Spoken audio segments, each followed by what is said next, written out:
Welcome to the Miskatonic Playhouse. Hello, I'm T.A. Newman and I'll be your host and keeper.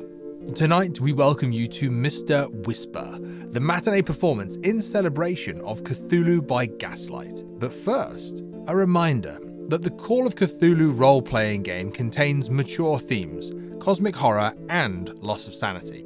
Please check the show notes for further content warnings related to each individual episode. But now it's time to pull back the curtain and roll the dice.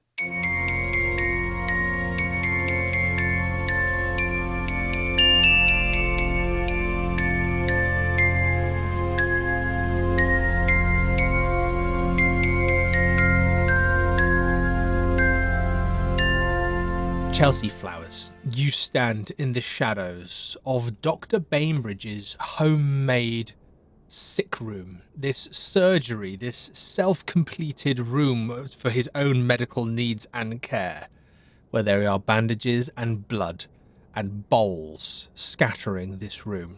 In the corner, you see this shadowed figure smiling at you. Some of the features stand out in the refracted moonlight, but the voices seem to come from the same place. No, you shouldn't be here. You look, little girl, just go. No, she's exactly where she fucking needs to be. Oi, you watch your mouth. I might not have lots of money, but you speak to a lady proper like. Now, I come in here, I wanted to find out everything was alright. Are you okay, sir? I couldn't help the smell, and I know there's an important doctor that lives here. Are you his patient? I'm sorry to disturb you and everything like that, but you probably need to change those sheets, mate. They don't half reek. Make a power roll with a penalty die, please. Currently a hard success, but with the penalty dice, that is still a regular success.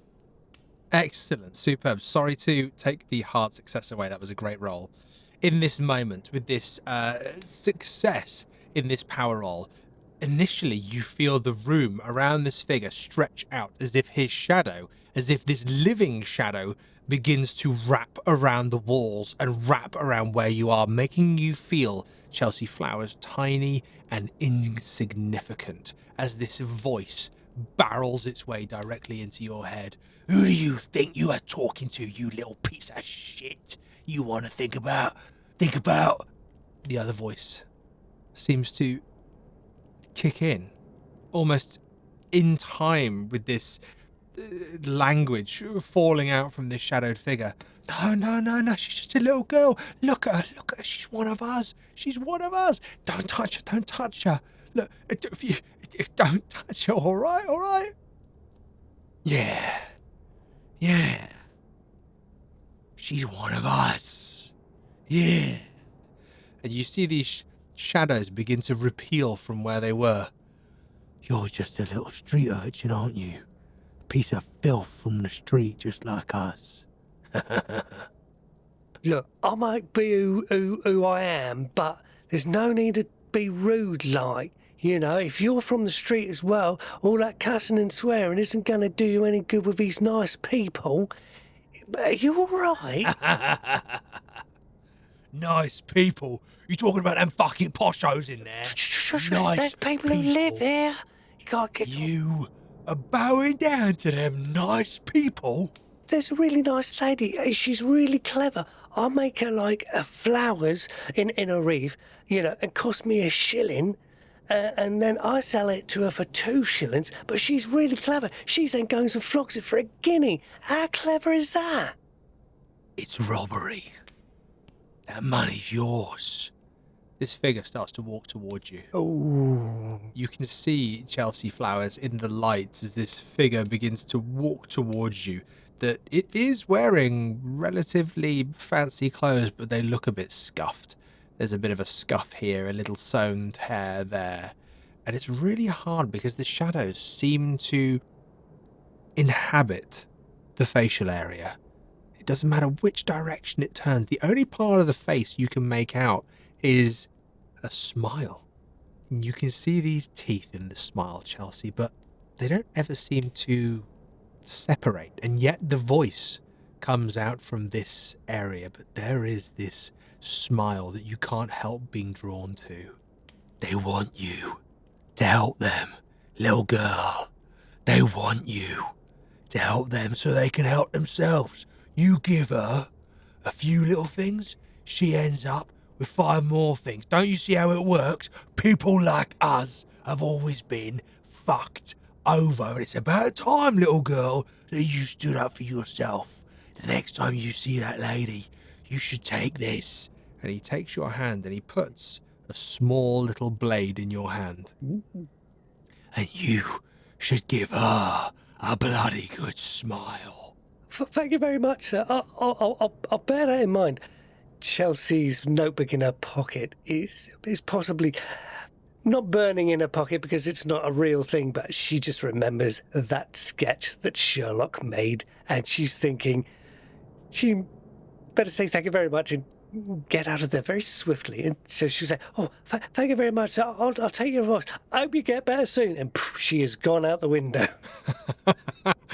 Okay, and is there any attempt at being quiet here, or is it just getting the hell out of Dodge? Not really. I think it's a quick run round the back of the terraced houses and jumps into the carriage and sits next to Lord Fowler without saying a word and just looking straight ahead, exactly like Lord Fowler's looking straight ahead.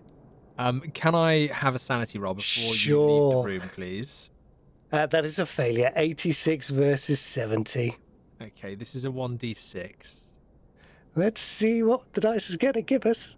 Oh, oh dear, that is a 6. Lord Fowler, I am coming your way. Okay, 6 points of sanity. Yeah. Okay, so there is a bout of madness here. I'm going to, especially certain interactions, I'm going to give you something, but there's almost a lingering aspect to it. Mm-hmm. I would like Chelsea Flowers to become really passionate about seeing people smile.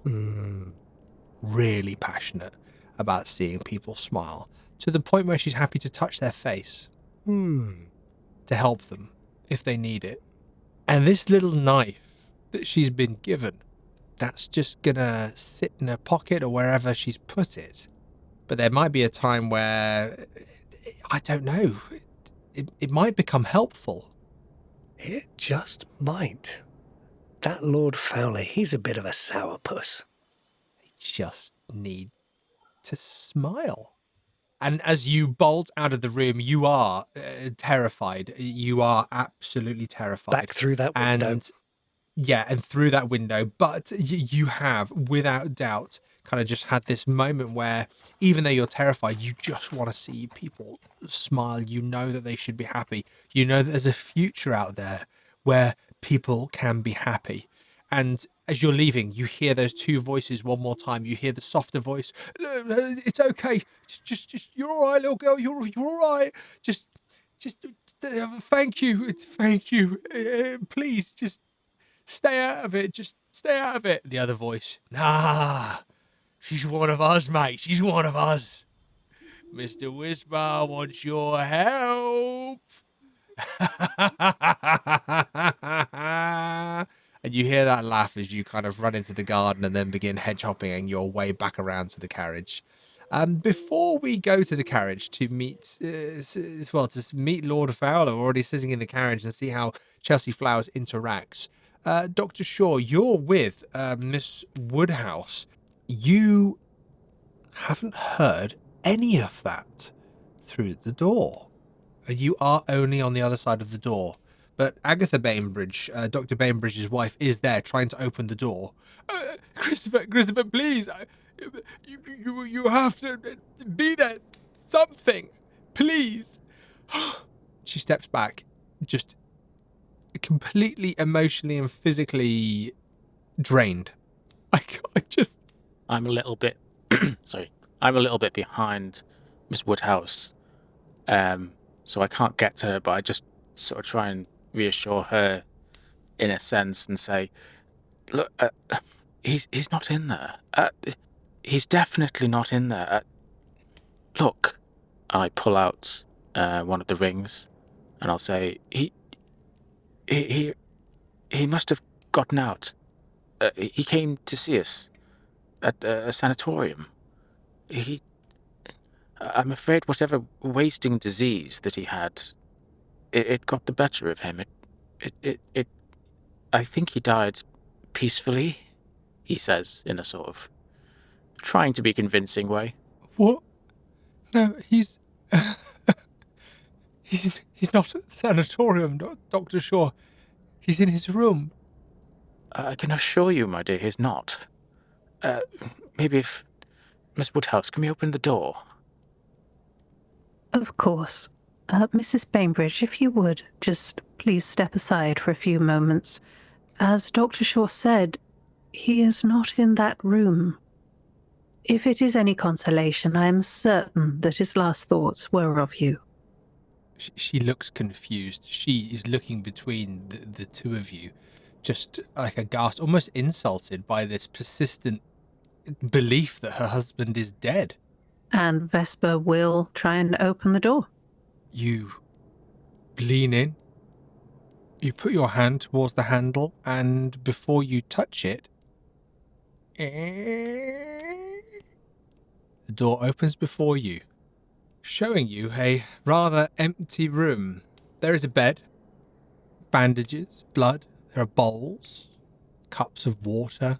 The window is wide open, as if someone forgot to close it. No one in there.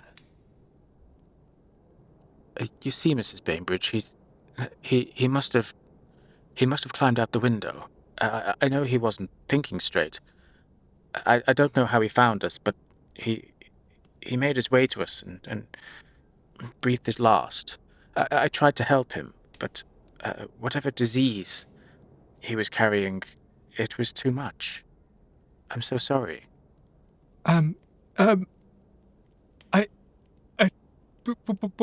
Where is he? He was at the sanatorium. I'm sure the police are going to arrive soon. It's probably best that you remain here. They'll pick you up and will probably want you to identify his body. But he was here. He couldn't have walked anywhere. He couldn't even sit up, Dr. Shaw. You saw him earlier.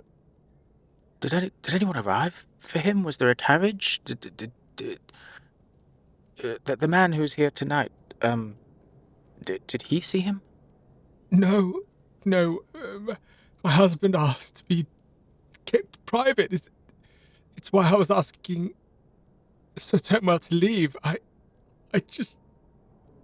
Where is he, Dr. Shaw? The Holloway, you said? Yes, the sanatorium. He was outside when he passed. I imagine they've probably taken him in there. Dr. Shaw. She takes your hand in her hands. Did he go peacefully? Yes, it was very quiet. His last words were of you. Is there a roll there, Dr. Shaw? Probably. Telling naughty lies. Oh.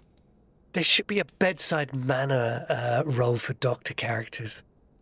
Yeah. There should. That would be a good roll. I mean, I could try and persuade if he's doing it softly as opposed to try and jibber jabber. Would that work? I think we've talked about the bedside manner being a persuade before, because there is this idea of I am convincing you of something rather than just informing you. Do you have any reassure skill? That's something that's rather nice in Gaslight. Oh, what a lovely, lovely little skill. Reassure. I don't have any. What's base reassure? It is 1/5 of your appearance. 1/5 of my appearance. So I am going to roll for reassure. Ooh. Which is a success of a 7 under 13. Excellent. Using one of our gaslight skills, reassure here, we're seeing Dr. Elliot Shaw reassure Agatha that her husband died peacefully and that his last words were of her, which is a complete fabrication, but morally a noble gesture from Dr. Shaw. She takes this reassurance Dr. Shaw. In fact, you see her almost take a breath, and there's a weight lifted from her shoulders. It appears this burden has been, this illness that has been a burden, has been significant in her life and changed everything. You can see that it's not because she didn't love her husband, but because the pain he suffered was so significant. And she just slowly walks back into the parlor room, the salon, and finds a chair and sits down in it. And whether you're in the hallway, whether you're in the other room, whether you're in the salon with her, she just, "Thank you, Dr. Shaw. I will wait to be contacted about my husband, and I will begin making funeral arrangements in the way that he would want. I thank you for your work with him earlier. I know you gave him great mental comfort. He spoke highly of you and said that he would try and seek you out, but I believe in that action it was his end. If there's anything ever I can do for you, Dr. Shaw, please let me know." No, madam. If there's anything I can do for you, please, take your time. If it's all right, I'd quite like to be alone. Quite. Of course. If I may be of any assistance with the funeral arrangements, please do not hesitate to contact me. And she'll take a card, a black-edged business card, out of her reticule and leave it on a side table. She won't actually give it to her because that would just be a bit tasteless at this point. Bit. Just slightly. It's just occurred to me that Vesper Wodehouse, your profession is so profitable in Call of Cthulhu. Oh, completely. I mean, yeah. Surely everywhere you go, here's my card.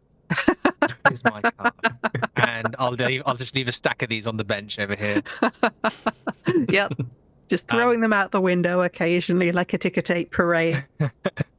Well, as you begin to leave the property, and Agatha is quietly sobbing to herself in her parlour, Miss Wodehouse, that crawling sensation ripples over you once again. I'm going to ask for my favourite roll. Can I have a power roll, please? You can indeed, and that's shaping up to be my least favourite roll, given the amount of times I fail it. And what do you know, I failed it again. It's a 68 against 45, and I don't have anywhere near enough luck to be spending on that one. Fantastic.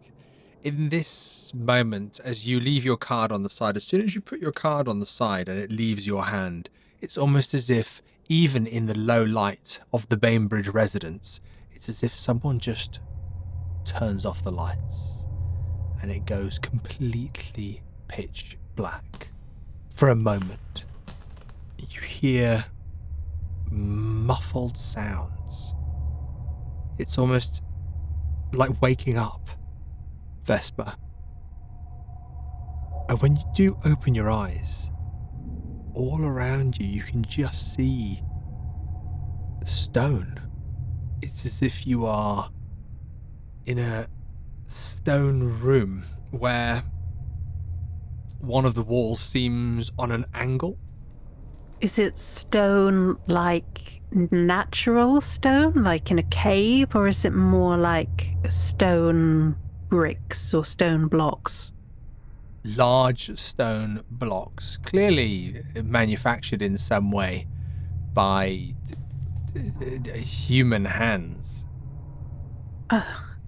Dr. Shaw? Chelsea? Lord Fowler?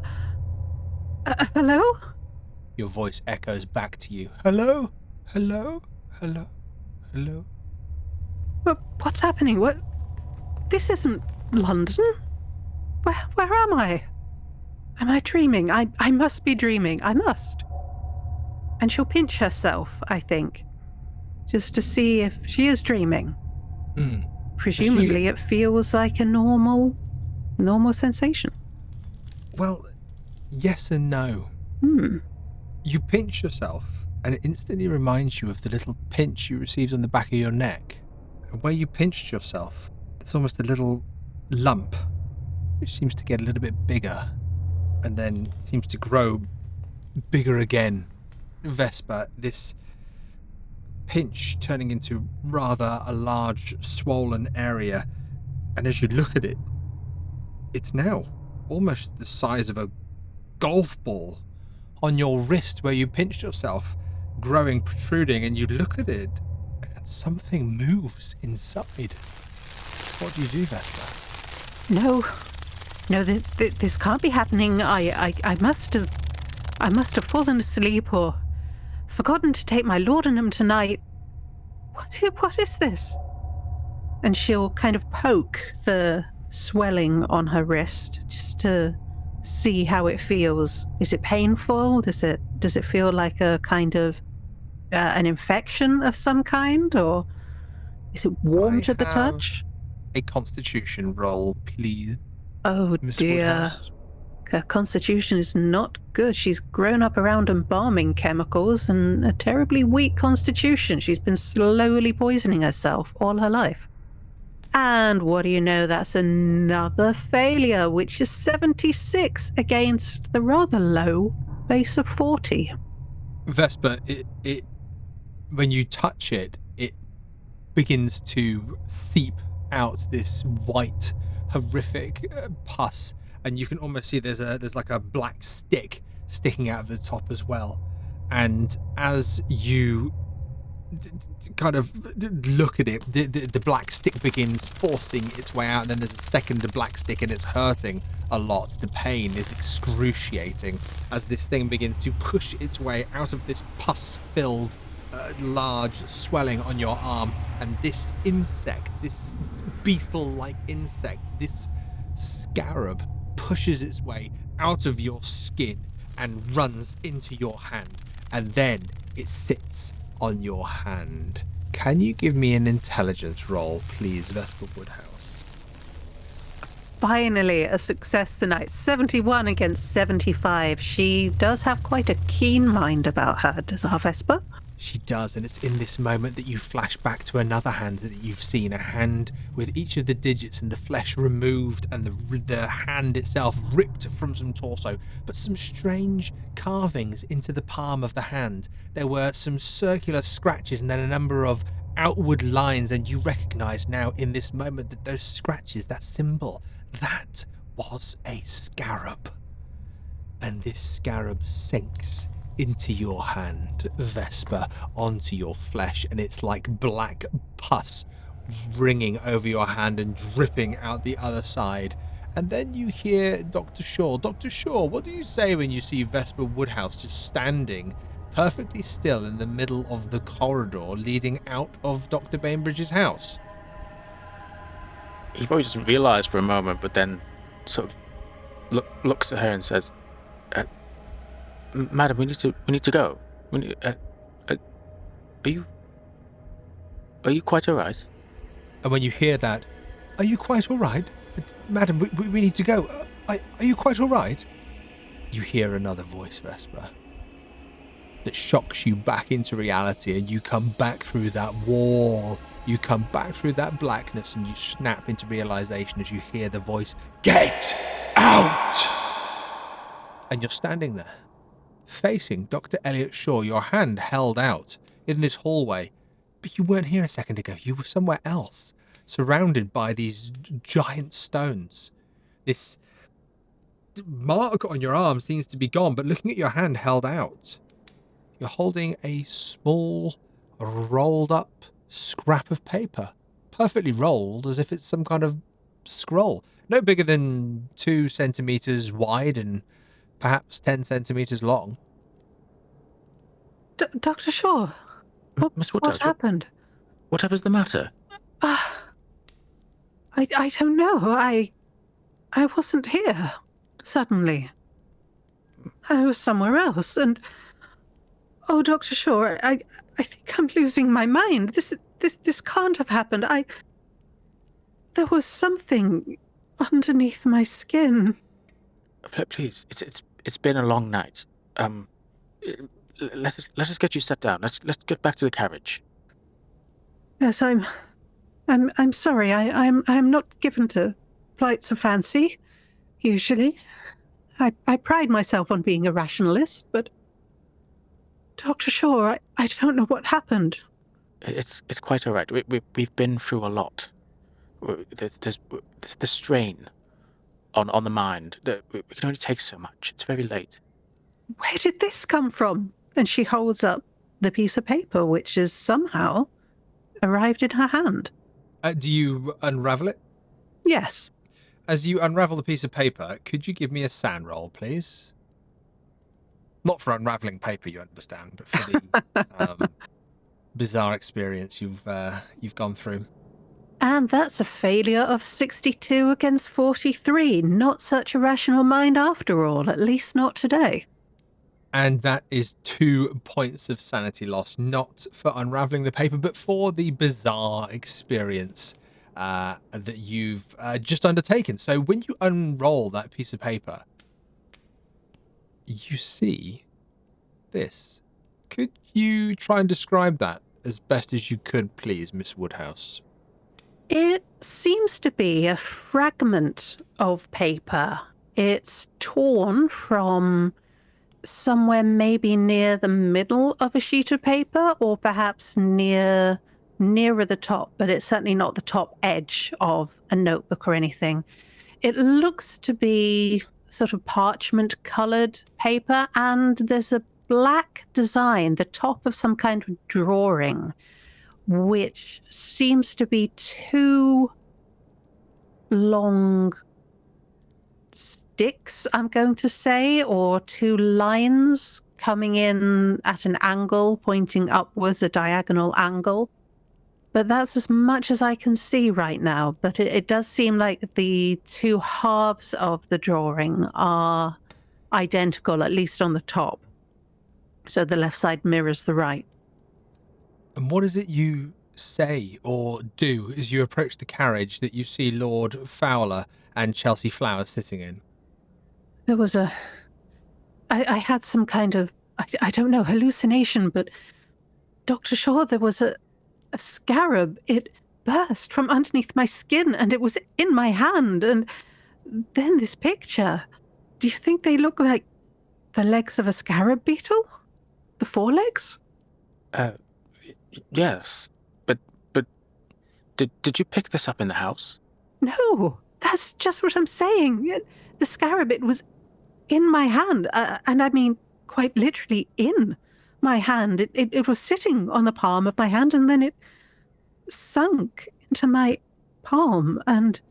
I reach out my hand and say, would you mind? As in, asking to examine. Of course, Doctor, and she will hold her hand out to him. I'll check over her arms and skin just to see if there are any abrasions or anything that might look out of the ordinary.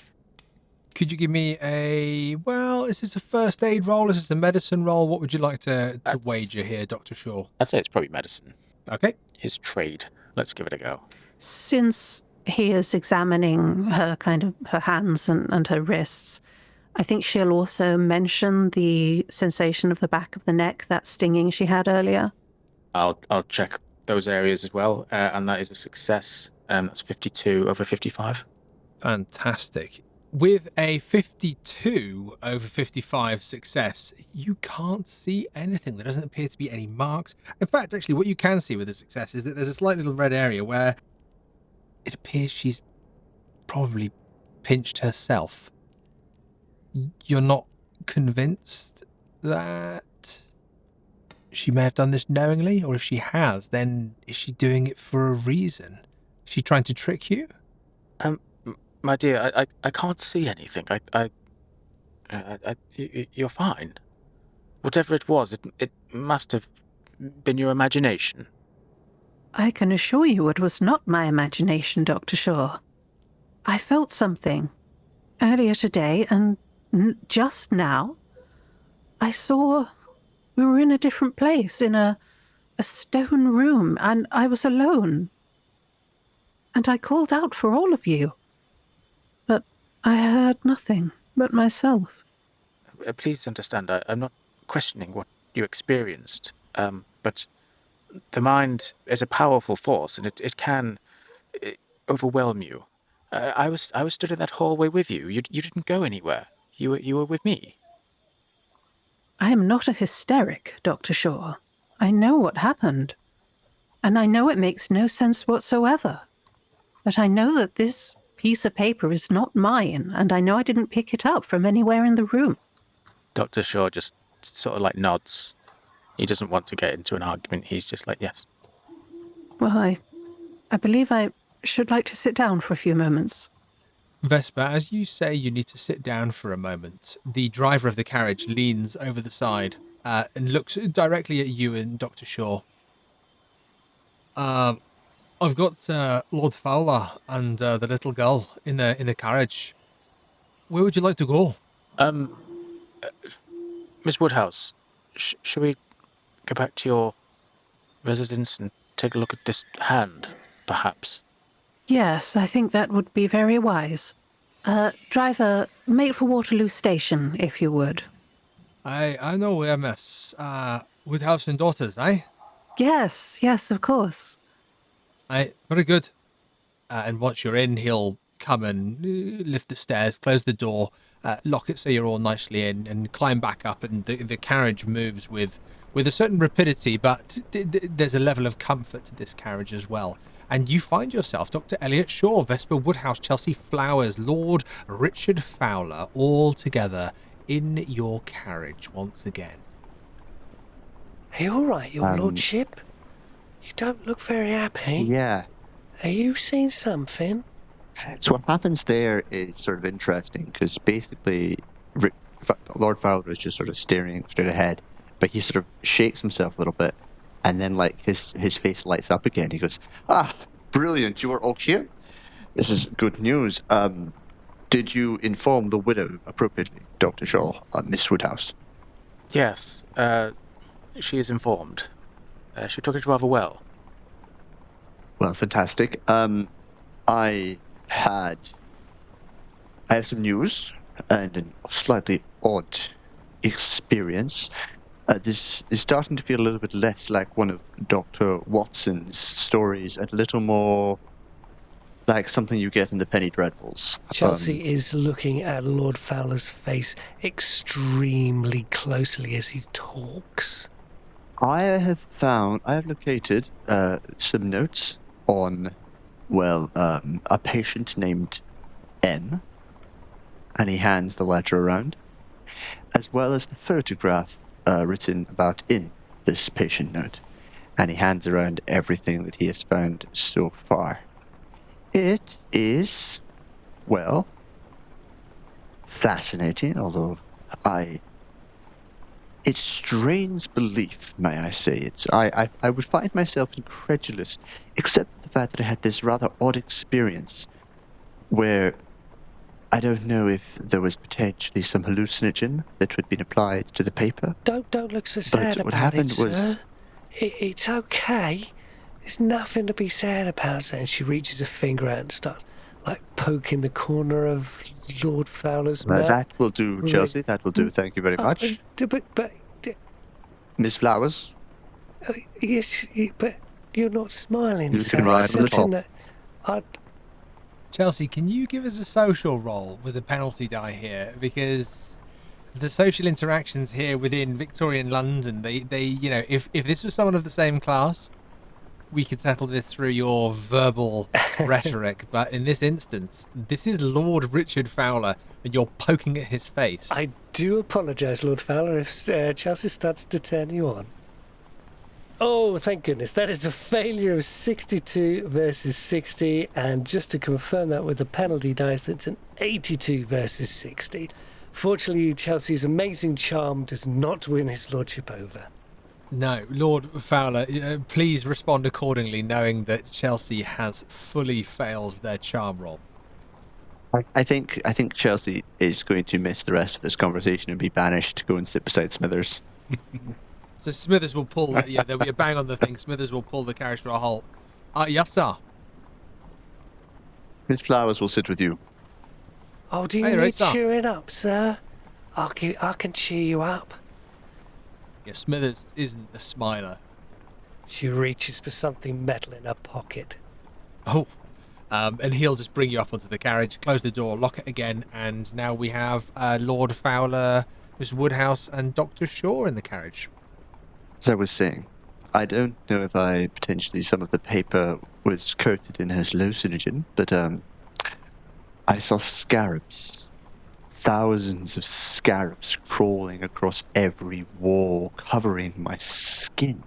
Oh, it feels like a penny dreadful. Doctor, what do you think about such things? Do you think they're real or just creations of the mind? Well, I would have thought creations of the mind if you'd asked me a second ago, but it seems Miss Wodehouse experienced something rather like you did. As I say, I don't really believe in coincidence. I mean, it is possible there's something in that house that perhaps affected you both, but the fact that it didn't affect me maybe means that that's the case. I'm at a loss, I'm afraid. If Holmes was here, he'd no doubt have taken this photograph to pieces and explained to us why this man is only half visible and why there are a different number of people written down that are actually on the page. But barring Holmes and this child with no face, I think we may need to do some more research. Ms. Wodehouse, we are going to your address, is that correct? Yes. To examine the hand which Mr. Holmes sent me in a package.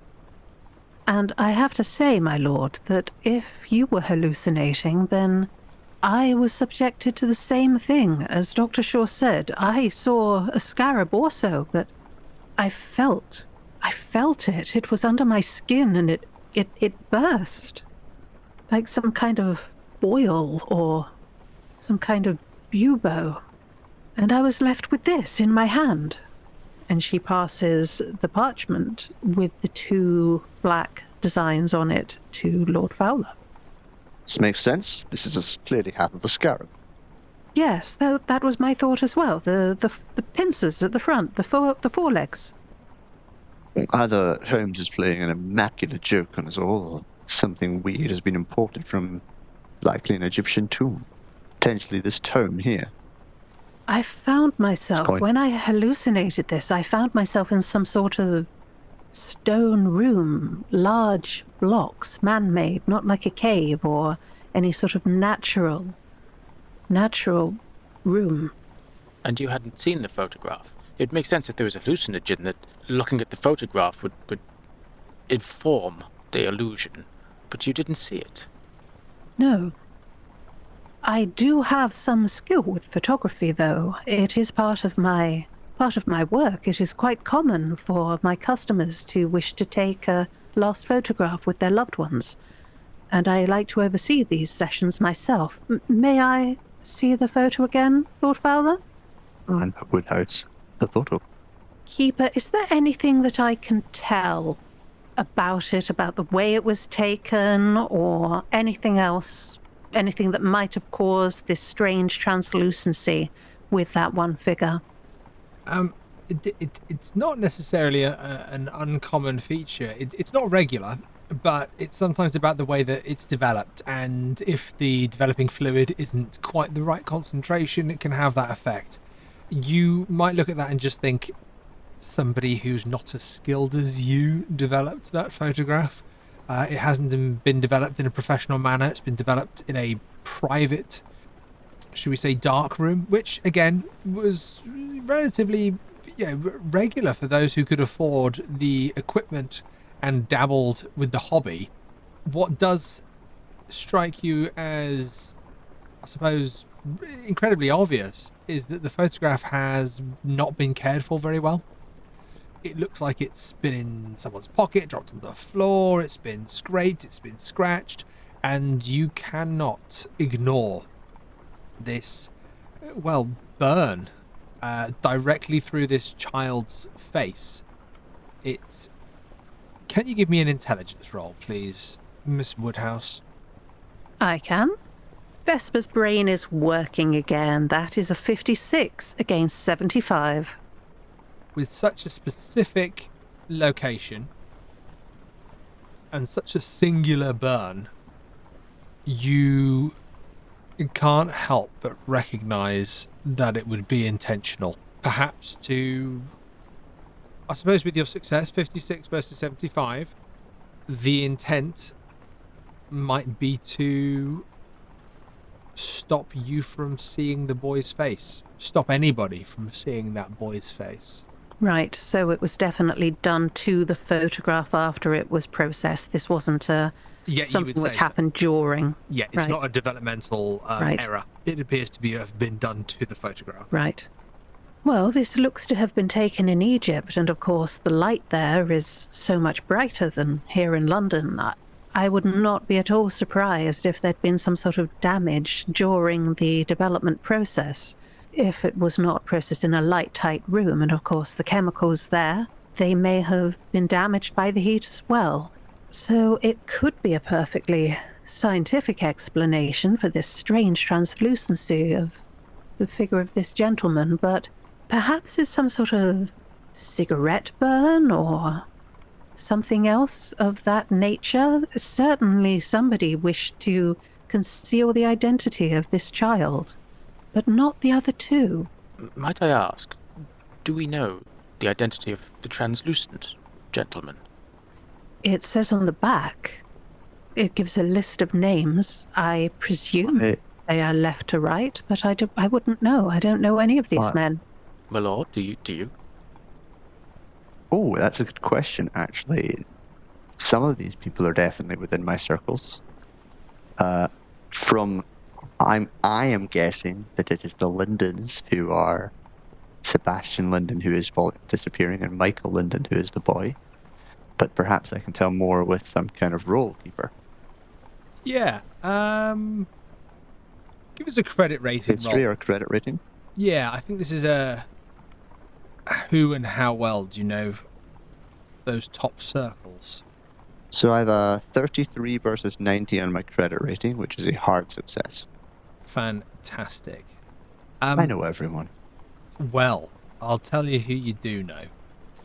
You know that from left to right, the second individual, who's in the black suit and top hat, standing directly above the boy, that is Sir Thomas Turnwell, who in 1867 was Sir. The central figure you can see is someone you know and you have recently had a drink with.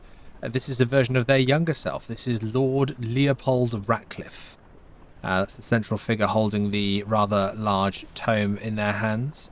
The next figure over, Dr. Shaw, you will recognise this person more than anybody, but at the same time, you've all seen them with significant bandages and wounds. This is Dr. Chrisopher Bainbridge.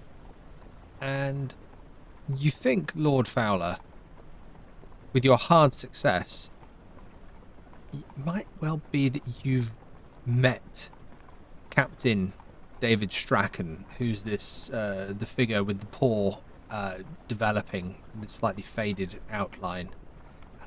Captain David Strachan, that's a figure that you think you may have met at some function or another back in the day, perhaps with your wife.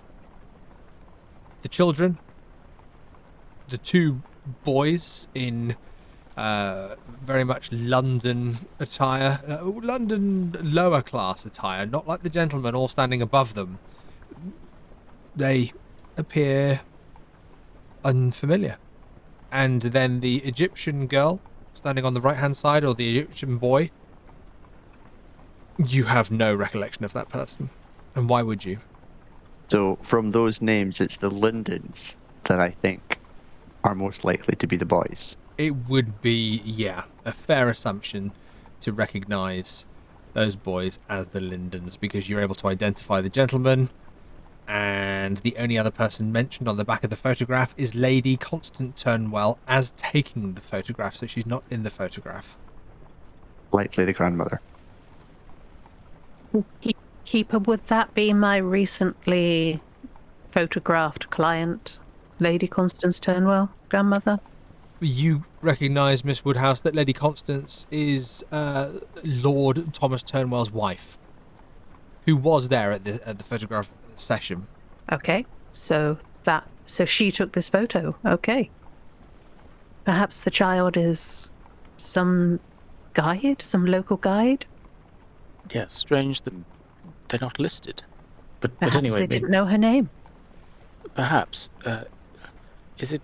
obviously, we're of a mind not to show the Turnwells this photograph, but perhaps the other man, this Captain Strachan, we don't know his part in this. Perhaps he has some answers. It should be simple enough to find a record of a captain if he was in the British Army, I would have thought. I can no doubt arrange a delivery of a letter and arrange a meeting. That's not a problem. I'll have Smithers attend to it as you, Miss Wodehouse, investigate this, what was it? A severed hand. A severed hand, although, my lord, I fear the word severed is perhaps putting it a little too diplomatically. I don't believe that this was cut with any kind of precision or slicing or blade.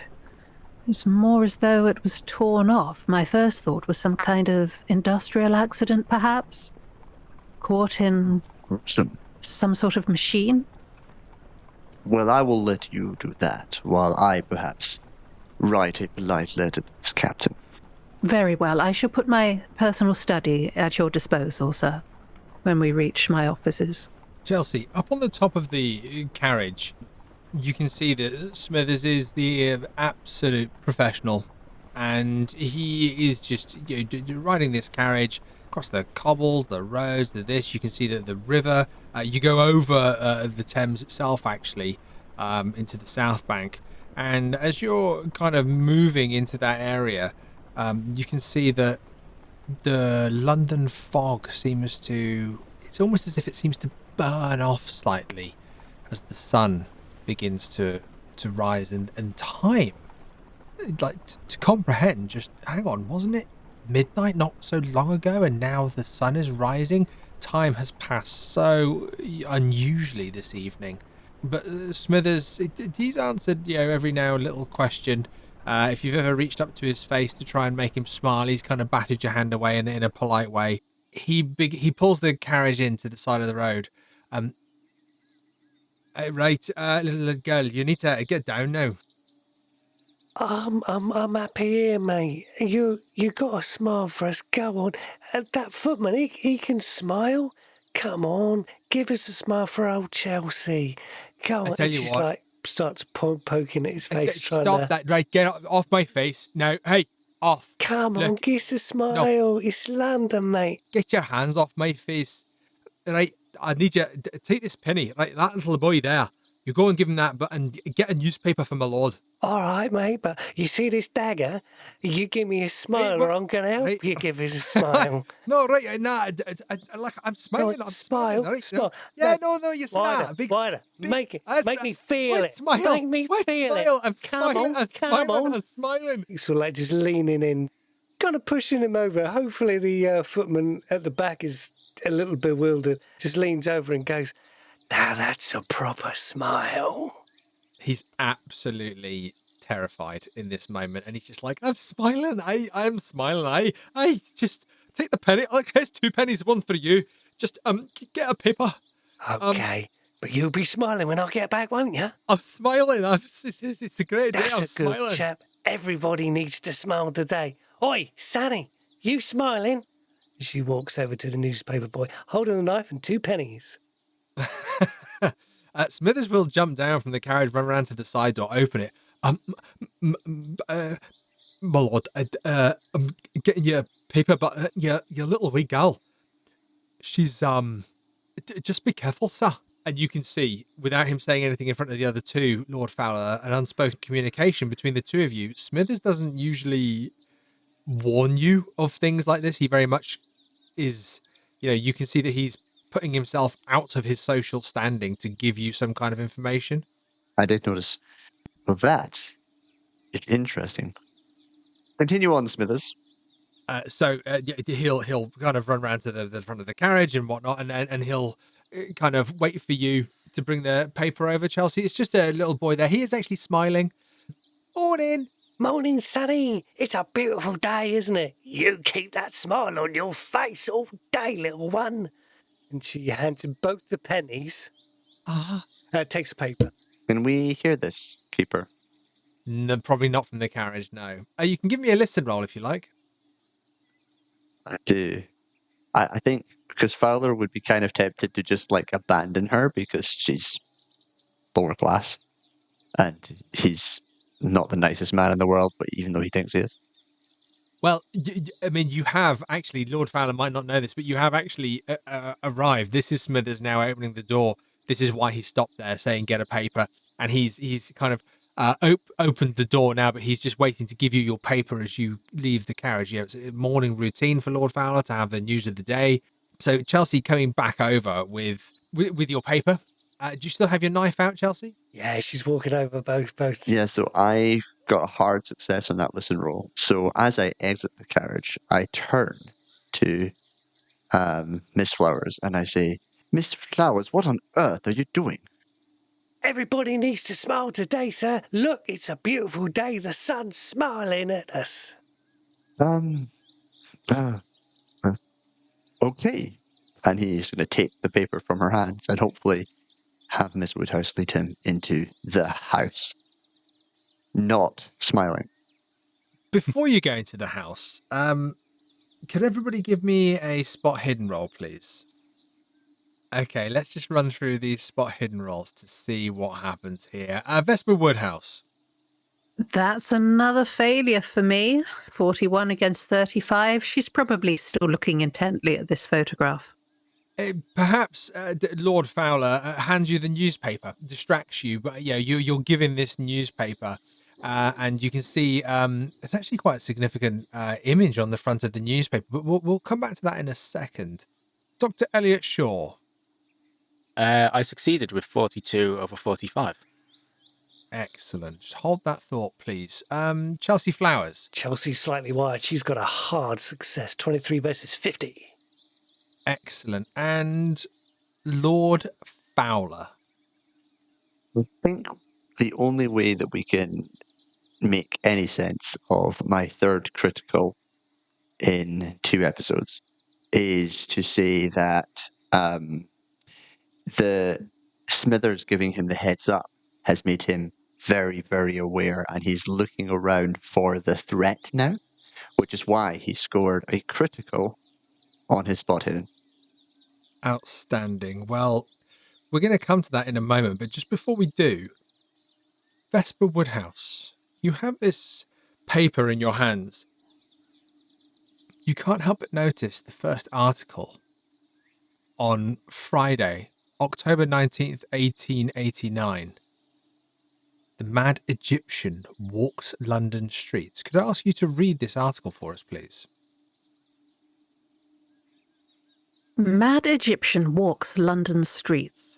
Curse of the Pharaohs lands in London. Mad Egyptian stalks Regent's Park and preys upon dog walkers. The morning sun rose over Regent's Park this morning to the sound of screaming. Married couple Mr. Joshua and Evelyn Goodrich were walking their beloved greyhounds, Castor and Pollux, to find an Egyptian gentleman pointing into the distance and bleeding all over the grass.